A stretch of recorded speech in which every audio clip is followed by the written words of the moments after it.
We were surrounded on all sides by corpses. Blood dropped slowly and languidly from every opening in their bodies. They stood up, straight and unwavering, even as the breeze blew faster and faster around us. I looked at Dimitri. He was sweating heavily, his eyes flicking left and right, his hand slowly going to the pistol hidden around his waist.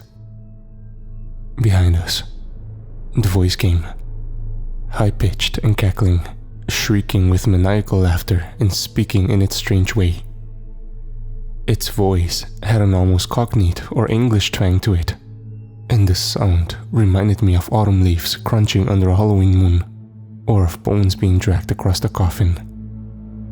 I, Bleeder's disease friend, thee knows it is quite an unpleasant way to go, choking on thine own fluids. Thee will go beyond the veil. Ye will. Quite a treat, I say. Quite a treat. Nothing comes so fine on a cold night as the taste of ye own blood in ye mouth. 'Tis true. Frothy dark crimson blood dripped from the mouths and noses of the corpses as they stepped forward in unison, like robots, like many members of a single hive mind. They had nearly black clotted blood soaked into their clothes, and fresh streamers of frothy bright red blood streamed from their mouths, ears, noses and eyes. They certainly weren't alive in any sense of the word, just mannequins or puppets controlled by a greater intelligence. Yet, despite being dead, fresh blood continued to flow from their bodies, and that greater intelligence controlling them was behind us, in the face of the demonic clown that stretched dozens of feet in the air. The face morphed and shifted, black blood running from its eyes and fanged mouth as it laughed maniacally, a sound like the shredding of metal in the silent clearing of the abandoned park. Raising his gun, Dimitri started shooting, and I wondered why we had come out to this place, where the universe was thin, and monsters moved between worlds. The first time I heard the legend, I scoffed at it. I had been a senior at the local state university, sitting beside a friend in a coffee shop after classes. We talked about everyday life and politics and the news, all the facets of a conversation that is limping along. Then, things took a strange turn. Dimitri turned to me with an intense look. A sly grin spread wide across his face. His flat brown eyes looked straight at me. I was slightly taken aback, staring back at him blankly, waiting for him to say something. But he just stared for a couple seconds more inside. The grin fell from his face. Then, he began to whisper slowly. "Martin, have you ever heard about the TV at the old farmer park?"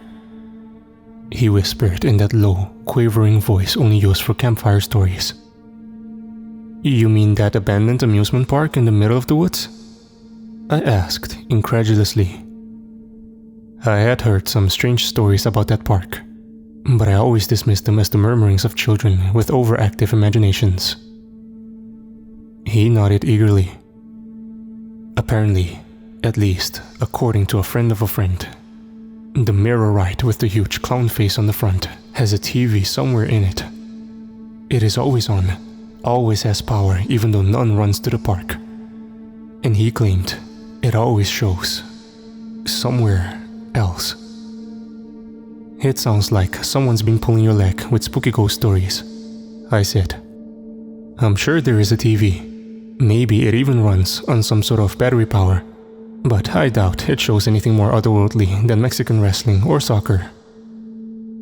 "Then let's go look," he said, pulling out his phone and looking up the weather. "The sun doesn't set for another 6 hours. We could drive over there, hike to it, find the TV if there is one, and hike back before dark." I knew Dimitri had a fairly successful YouTube page he was trying to grow. He liked to find underground tunnels or hidden caves or abandoned places and record himself exploring them. I smirked. This doesn't have anything to do with you wanting to record it for some YouTube page, does it?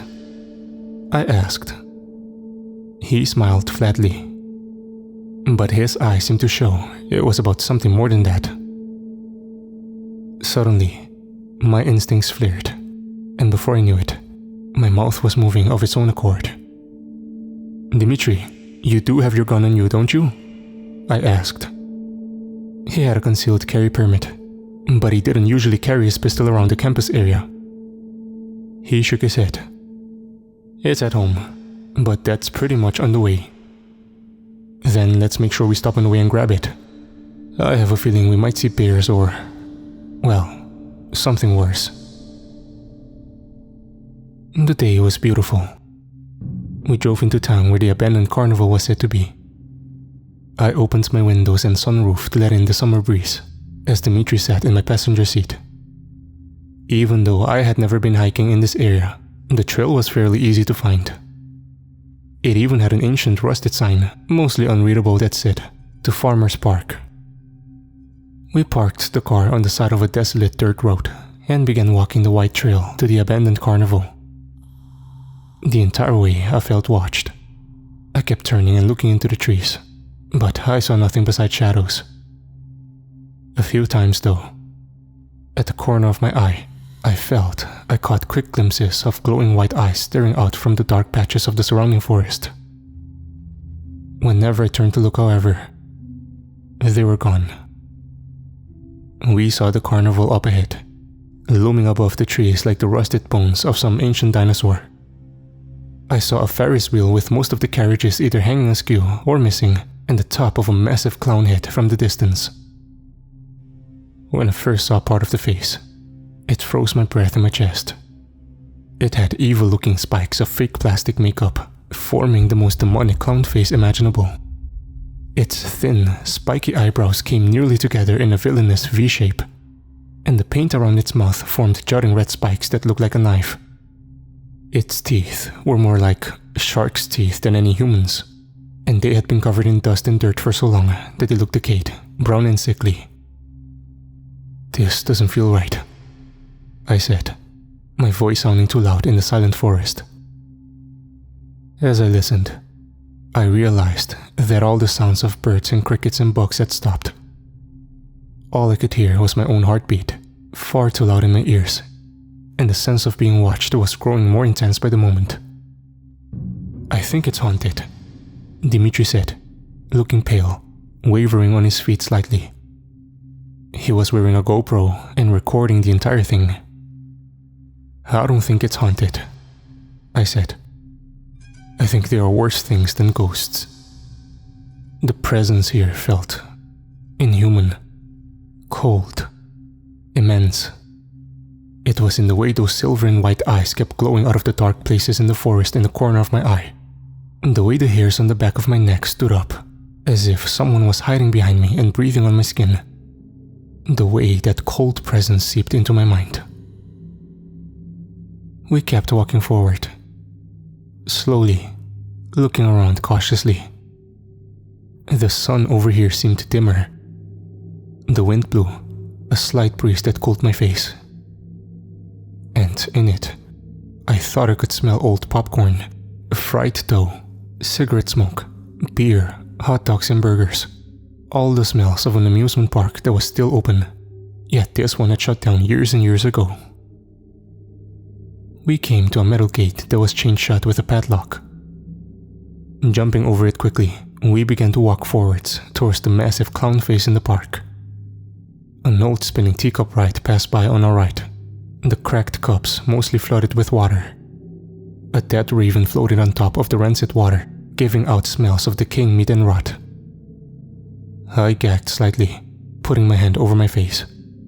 I saw Dimitri putting his face into the crook of his elbow, trying not to breathe in the horrid smells.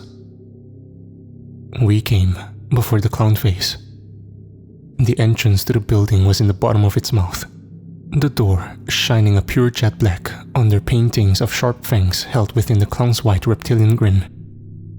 I looked at Dimitri, and he looked back at me. All of my instincts screamed at me to turn around and run, get the hell out of here and never come back, never even think about it again. There was something horrible and inhuman here, and we both felt it. "Let's go," he said in a whisper. And we walked through the clown's mouth together, opening the dirty white door into a totally dark corridor. We pulled out flashlights and shone them down the hall. Pieces of the ceiling and wall had fallen off, but there was nothing else visible. I looked around, wondering what the graffiti was, where the litter and signs of curious people were. There wasn't a mark of graffiti anywhere on the park for that matter. It was as if no one wanted to stay long enough to even attempt it. Dimitri walked in front of me, and I let the door shut behind me. For some reason, I was terrified of it slamming, as if I would wake up something within the park. I closed it as slowly as possible. There was now no doubt I was being watched from all sides. I felt that being loud might draw even more eyes, however, and the thought of that sent a cold chill through my entire body. "Do you hear something?" Dimitri whispered, moving his head close to my ear. At first, I was about to say no, I didn't hear anything, but then realized I did. It was extremely faint. It sounded like a muffled news broadcast from somewhere in the building. "That's so fucking weird, man," I said in a tiny voice. I didn't even know if I was talking to Dimitri or talking to myself. We turned the corner, and up ahead, I saw the flickering light of a TV shining down the hall. Dimitri and I walked into the room. A second of static and white noise flashed across, the volume up so high it seemed to vibrate the small room.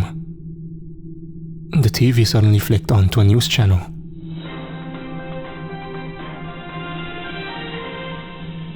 Breaking news was screaming across the screen, and a pale, tired-looking reporter came onto the screen. "The hemorrhagic superflu has continued its relentless spread across the United States over the last week. The CDC estimates that deaths have exceeded 5 million a week, and admits it could be substantially higher. Martial law has been declared across all 50 states, with remaining police officers being grouped with military patrols. All citizens with excess food or water must give all provisions up to military personnel who are going from house to house, confiscating guns and supplies for use in maintaining the United States government and its essential personnel. According to Executive Order 637, excess supplies refers to anything beyond that which could be used to keep an individual fed and hydrated for at least 24 hours. Armed groups of resistors have reportedly tried stopping military personnel from removing all the stored food from grocery stores." On the screen, a chaotic video began to play. It looked like it had been shot on a cell phone. The person was raising the camera, showing military personnel in black hazmat suits and gas masks surrounding a grocery store. They backed huge trucks up to it and began removing all of the food and drinks from inside. Angry citizens of the town began to throw rocks at the soldiers, and one of the soldiers opened fire. And as soon as one did, the rest instantly followed. They mowed down dozens of unarmed people in seconds, shooting whole families with automatic weapons fire. Unconfirmed reports of mass torture, sexual assaults, and murders by military personnel have been common over the last week. Under Executive Order 131, however, all military personnel who commit potential crimes against citizens are exempt from prosecution until the national emergency is over. The screen shifted to a camera view of the New York City harbor, with barges filled with thousands of corpses laid into pyramids being shown. Men in gas masks and full hazmat suits were lined up by the dozens. The newsman went on with his sickening report. This alternate world where everyone was dying and everything was falling apart. The cities on the coastlines are increasingly throwing their millions of dead out into the ocean. If you are still in one of the large urban areas along the east and west coastlines, flyers will announce gathering times for the dead along the port areas. In Chicago and the central areas of the United States, open-air crematoria have been set up to deal with the endless amounts of bodies. It showed the massive Chicago Bears Stadium with bulldozers smashing bleeding corpses into blazing infernos. The piles of bodies in the center looked to be dozens of people high, and it spread across most of the field. The screen changed again, flashing to a map of the United States. All areas in red have confirmed deaths from the hemorrhagic superflu, which some have called bleeder's disease or Raven's virus. I looked with horror at a map where everywhere except small patches in northern Alaska and a few in Wyoming showed a bright blood red color. With the breakdown in hospital services and all emergency response services across the country, death rates are estimated to be over 90%, and in some cities have been reported at over 95%. Every continent except Antarctica has now confirmed cases. With blackouts expected across most of the country, this channel and others will be suspending our services. Hopefully, we will return at some point. This will be our last broadcast until the national emergency is declared over. God bless America, and God help us through this time of crisis. Please pray for our country. An American flag appeared on the screen for a moment, then watched the final seconds of the broadcast. And it was those few seconds that changed my life forever. I saw with horror that this was not an alternate universe where the United States was falling. It was the future. As the final moments of the broadcast ran by, the date flashed quickly across the bottom of the screen. January 26th, 2024. The building started to shake with laughter as the TV turned black, shutting off by itself. All I heard in the sheer silence that followed as the laughter cut out was my own ragged breathing and the quick panic breaths of Dimitri only a foot away. We turned on our flashlights, walking through the old halls of the condemned building. A new smell had started to come into the building. I had been so engrossed in the news channel that had been shown that it had slipped in without me knowing it. It wasn't exactly bad, but it was strange. It smelled like wet, rich earth after a heavy rain, mixed with something fungal and almost resembling mushrooms. It was as if something old and maybe a little rotten was coming to life and breathing in these halls. A soft breeze blew from the direction of the door, reversing every few seconds. In and out. In and out. The breeze blew past me in one direction, then changed, and blew back out the door. We were walking fast now, and came out of the door in a flash. We stood side by side in the fading light of the day, looking around at a semicircle of standing corpses. Behind us, we heard creaking and moaning sounds. Turning quickly, I saw the clown's face on the building changing. Its eyes closed partially, giving off a sly and evil look. Its huge grinning mouth started to go up and down quickly, peals of laughter spilling out of the otherwise silent air.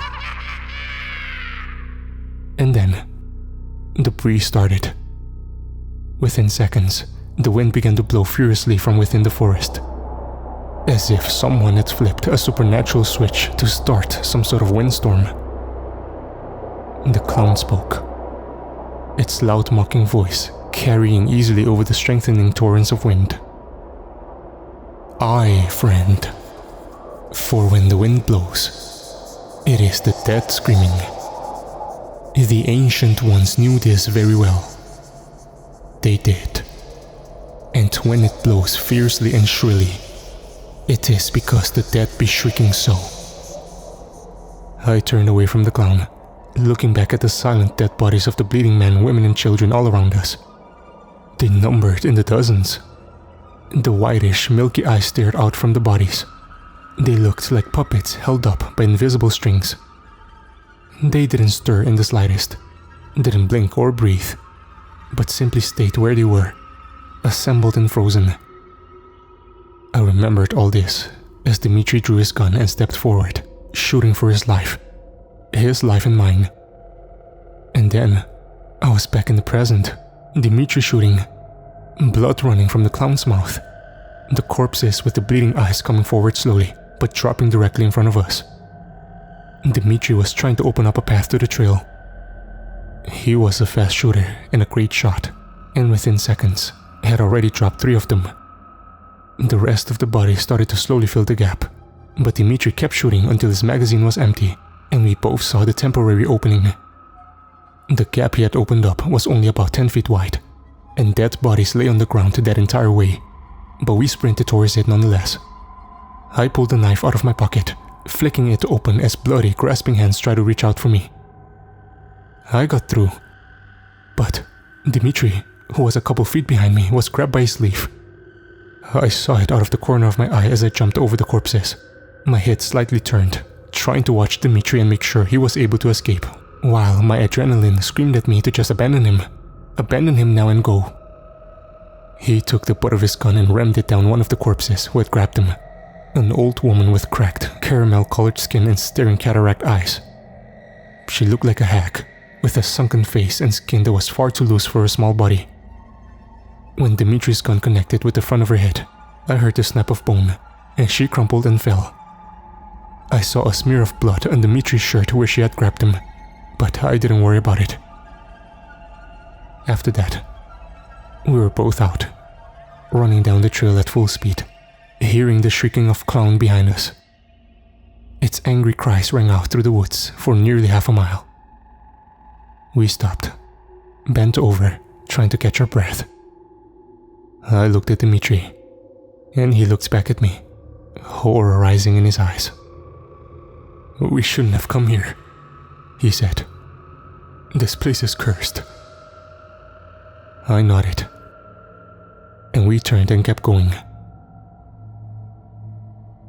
By the time the sun had gone behind the trees, we were back at the car, driving to town at 30 miles over the speed limit, trying to put as much distance between us and that place as possible.